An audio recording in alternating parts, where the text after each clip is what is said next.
इस कहानी के लेखक हैं पंचम प्रकाश। कड़कड़ाती ठंड के बीच जोरों की बर्फबारी हो रही थी। तभी हाईवे से कट मारते हुए सरसराते हुए एक गाड़ी मुर्दाघर के बाहर आ रुकी। गाड़ी के रुकते ही उसके आगे के दोनों दरवाजे खुल गए और उसमें से एक औरत और एक मर्द निकलकर सीधे मुर्दाघर के अंदर भागे, जहां पहले से ही एक इंस्पेक्टर मौजूद था और उसके साथ ही उस मुर्दाघर का इंचार्ज भी, जो नशे में धुत बीड़ी पी रहा था। तुम्हारा ही लड़का मरा है क्या? इधर आओ, लाश दिखाता हूँ। ए, पागल हो गया क्या? कैसी बात कर रहा तू? बच्चा मरा है उनका। साहब, यहाँ रोज किसी न किसी का कोई मरता रहता है, इसका ख्याल करूँ। चर्बी चढ़ गई तुझे। चल साइड हट। अब माफ कीजिएगा, इधर आइए। इंस्पेक्टर माफी मांगते हुए उन्हें सफेद चादर से ढकी एक लाश के पास ले जाता है। आपने तो अस्पताल का कहा था और अब मुर्दाघर में एक लाश के पास खड़ा कर दिया है। ये कैसा मजाक कर रहे हैं आप मेरे साथ? विक्रम को तो अभी एक हफ्ते पहले हम हॉस्टल छोड़कर आए थे, वो कितना खुश भी था वहाँ। अब यूं यहाँ मुर्दाघर में क्या करने आए हैं हम? अर्चना संभालो अपने आप को। इन्होंने बस शिनाख्त के लिए ही हमें बुलाया है। उमेश अर्चना को समझा ही रहा था कि इतने में पुलिस ने लाश के मुंह से चादर हटा दी, जिसे देखते ही अर्चना अपने बेटे विक्रम का नाम लेकर चीखते हुए रोने लगी। जवान बेटे को ये लाश बना देखकर उमेश भी खुद को रोक नहीं पाया और फूट फूट कर रोने लगा। फिर न जाने क्यों उमेश को क्या सूझा, वो सीधा उठा और इंस्पेक्टर के गिरेबान को पकड़ते हुए दीवार में सटा दिया। बता क्या हुआ मेरे बेटे के साथ? बोल, वरना मैं खड़े खड़े तेरी वर्दी उतरवा दूंगा। उमेश के यूं बदतमीजी पर उतर आने के बाद अब तक जो इंस्पेक्टर कबीर शांत था, वो एकदम से भड़क उठा। फिर उसने उमेश के हाथों को झटकते हुए कहा, होश में रहकर जुबान खोलिए उमेश सक्सेना। मैं आपके टुकड़ों पर पलने वाला कुत्ता नहीं हूँ जो आपकी इन धमकियों से डर जाऊंगा। अगर अभी आपने अपना बेटा नहीं खोया होता ना, तो फिर मैं दिखाता कि खड़े खड़े और भी क्या किया जा सकता है। खैर, आपके बेटे की लाश विक्टोरिया हॉस्टल के पीछे बरामद हुई है। मेरा बेटा पढ़ने गया था वहाँ और अब लाश बनकर लौटा है। आखिर ऐसा क्या होता है वहाँ? मौत का तांडव होता है वहाँ। ये कोई पहली लाश नहीं जो वहाँ से आई है, पहले भी कई मौतें हो चुकी है वहाँ पर गुत्थी कोई नहीं सुलझा पाया। जिसने भी कोशिश की, मौत ही पाई। ये बंद कर अपना गटर। सक्सेना सर, आपसे वादा रहा, ये गुत्थी मैं ही सुलझाऊंगा और उन्हें कटघरे तक पहुंचाकर ही दम लूंगा, फिर चाहे उसके लिए कुछ भी हो।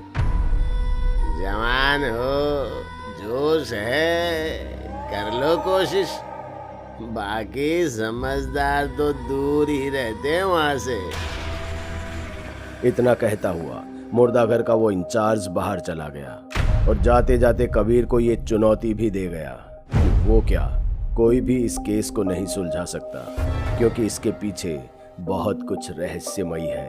लेकिन कबीर भी अब ये ठान लेता है कि वो सच का पता लगाकर ही रहेगा। इसलिए वो अगले ही दिन विक्टोरिया हॉस्टल में एक कॉलेज स्टूडेंट बनकर पहुंच गया। लेकिन हॉस्टल पहुंचते ही उसे बड़ा अजीब लगता है और वो सोचने लगता है कि एक पहाड़ी के अंत में यूं खाई के पास भला हॉस्टल कौन बनाता है, और भला ऐसी जगह पर कोई अपने बच्चे को कैसे छोड़ सकता है, वो भी सक्सेना जैसे लोग। हॉस्टल को देखते ही ये वीरान जगह लगती थी।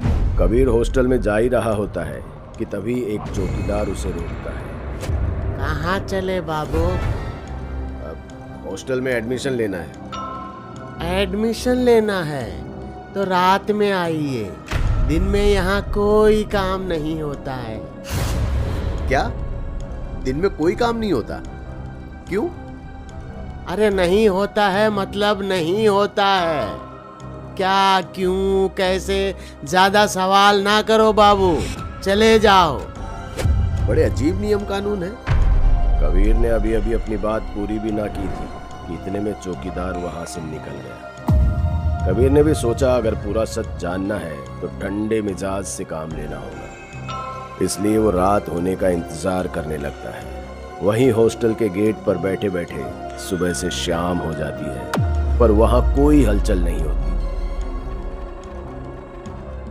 यहां तक कि शाम के बाद रात ने भी अपनी घनघोर चादर ओढ़ ली थी और हॉस्टल अब भी उतना ही वीरान था, जैसे वहां कोई रहता ही ना हो। कबीर को अब ये विश्वास होने लगा था कि इस हॉस्टल में कुछ भी नहीं है, इसलिए वो वहां से निकलने को होता ही है कि तभी पीछे से एक आवाज आती है। कहाँ जा रहे हो बाबू? अंदर आ जाओ, एडमिशन नहीं लोगे? कबीर को यह आवाज जानी पहचानी लगी। पीछे मुड़कर देखा तो अंदर वही चौकीदार था जो सुबह बाहर था, और कबीर तो पूरे दिन बाहर बैठा था। फिर वो अंदर कब गया? ज्यादा सोचो ना बाबू, एडमिशन लेना है तो अंदर आ जाओ। कबीर उस चौकीदार के पीछे पीछे चल देता है, पर गेट से लेकर रिसेप्शन तक पहुंचने में कुछ भी नॉर्मल नहीं था। सबसे पहले तो कबीर ये देखकर दंग था, क्योंकि अब तक जो हॉस्टल पूरी तरह से अंधेरे की चपेट में था, उसके हर कमरे में अब लाइटें जल चुकी थी और खिड़कियों से परछाइयाँ साफ नजर आ रही थी, जैसे अंदर कोई ना कोई है। पर भला ऐसा कौन सा हॉस्टल होता है जहाँ दिन में कुछ नहीं और रात में इतनी हलचल? हॉस्टल के रिसेप्शन पर मोटा चश्मा लगाए एक हट्टा कट्टा इंसान बैठा हुआ था।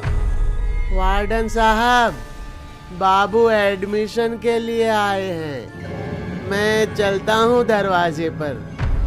वार्डन ने बिना कुछ कहे एक फॉर्म और कमरा नंबर 307 की चाबी आगे बढ़ा दी। कबीर कुछ पूछने को हुआ ही था कि वार्डन ने उंगली से दूसरी तरफ इशारा किया, जहां रूल बोर्ड लगा हुआ था। कबीर रूल बोर्ड के पास पहुंच गया और उसे पढ़ने लगा। पहले रूल को पढ़कर उसका दिमाग घूम गया, क्योंकि बोर्ड पर पहला रूल था कि यहाँ कोई भी किसी से बात नहीं कर सकता, सिर्फ अपने काम से मतलब रखे। और दूसरा ये कि भूलकर भी किसी के कमरे में ना जाएं और ना ही किसी को आने दें। तीसरा, एक बार अपने कमरे में जाने के बाद बाहर ना निकले। ये कैसे अजीब रूल्स हैं? जोर से कहते हुए कबीर जैसे ही पीछे मुड़ा, वहां कोई था ही नहीं, ना ही दूर मेन गेट पर चौकीदार और ना ही रिसेप्शन पर वार्डन। कबीर बिना कुछ और सोचे सीधे अपने कमरे की ओर चल दिया। रास्ते में सभी कमरे ऐसे बंद थे जैसे वहां कोई रहता ही ना हो। फिर वो अपने कमरे 307 में पहुंचकर अपना बैग रख अपने कमरे को चारों तरफ से देखने लगा। तभी बाहर से जोर से किसी के चीखने की आवाज आई और कबीर उसी चीख के पीछे अपने कमरे से बाहर निकल गया, लेकिन उसे कोई नहीं दिख रहा था। कॉरिडोर की लाइटें अब पहले की तरह शांत नहीं बल्कि थरथरा रही थी। इधर कबीर ये सोचकर हैरान था कि इतनी तेज चीख सुनकर भी सब कुछ शांत कैसे था, जैसे किसी को कोई फर्क ही नहीं पड़ रहा हो। कोई अपने दरवाजे को खोल सुध लेने को तैयार ही नहीं था। इसलिए कबीर खुद सामने के दरवाजे पर दस्तक देने लगा। भाई, मैं कबीर इस हॉस्टल में नया आया हूँ, जरा दरवाजा खोलो। अंदर से कोई जवाब नहीं आया। कबीर तीसरे फ्लोर के सभी दरवाजों को आजमा लेता है, पर कोई बाहर निकलने को तैयार ही नहीं था। फिर अंत में वो एक दरवाजे को धक्का देकर तोड़ देता है। अंदर कमरे का हाल ऐसा होता है जैसे कोई आग लगी हो और जमीन पर एक कंकाल पड़ा था जिसका आधा सिर जला हुआ था। कबीर उल्टे पांव बाहर निकलता है तो देखता है कि इस पूरे हॉस्टल में आग लगी हुई है और कमरे के अंदर से धुआं निकल रहा है। जिस कमरे में दस्तक देने के बाद भी कोई नहीं खोल रहा था, अब हर दरवाजे पर अंदर से कोई दरवाजा खोलने के लिए चीख रहा था, मदद मांग रहा था कि दरवाजा खोलो, अंदर आग लगी है। पर उन्हें कोई सुनने वाला नहीं था। कबीर ने जैसे ही दरवाजा खोलने की कोशिश की कि आग की एक तेज लपट उसकी तरफ बढ़ी और उसके कपड़ों में आग लग गई। कबीर शरीर पर लगी आग की लपटों को बुझाते हुए ऐसे घबराया कि वो कब सीढ़ियों पर पहुंच गया उसे पता ही नहीं चला और वो सीढ़ियों से फिसलता हुआ नीचे गिर गया। इससे उसके कपड़ों पर लगी आग तो बुझ गई, पर अब वो पूरी तरह से घायल हो गया था। वो दर्द से कराहते हुए उठ ही रहा था कि तभी उसकी नज़र चौकीदार पर गई और वो उसी की तरफ बढ़ गया। कबीर ने उसे आवाज़ भी लगाई पर वो पीछे मुड़ा ही नहीं, बस बुत बना आग को देखे जा रहा था और उसके आगे वार्डन की अधजली लाश पड़ी थी। चाचा, क्या हो रहा है यहाँ? ये आग यहाँ कैसे लगी और इन्हें क्या हुआ? अरे किसी को मदद के लिए क्यों नहीं बुलाते आप? मदद के लिए बहुत देर हो गया है बाबू। अब तो ये आग रोज सीने में चुभन बनकर जलती है। इतना कहते ही वो चौकीदार पीछे मुड़ा और कबीर के होश उड़ गए, क्योंकि वो भी बुरी तरह जला हुआ था।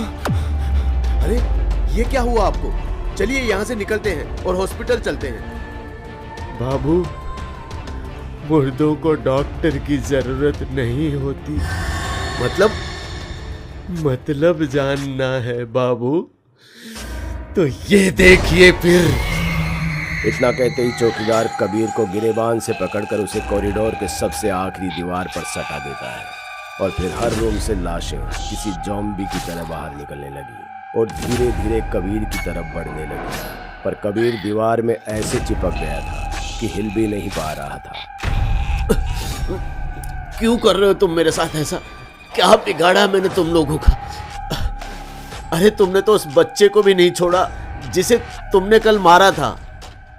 क्यों छोड़ता बाबू है? क्यों छोड़ता बताइए? हम लोगों को जिंदा जलाकर मारने वाला भी एक बच्चा ही है।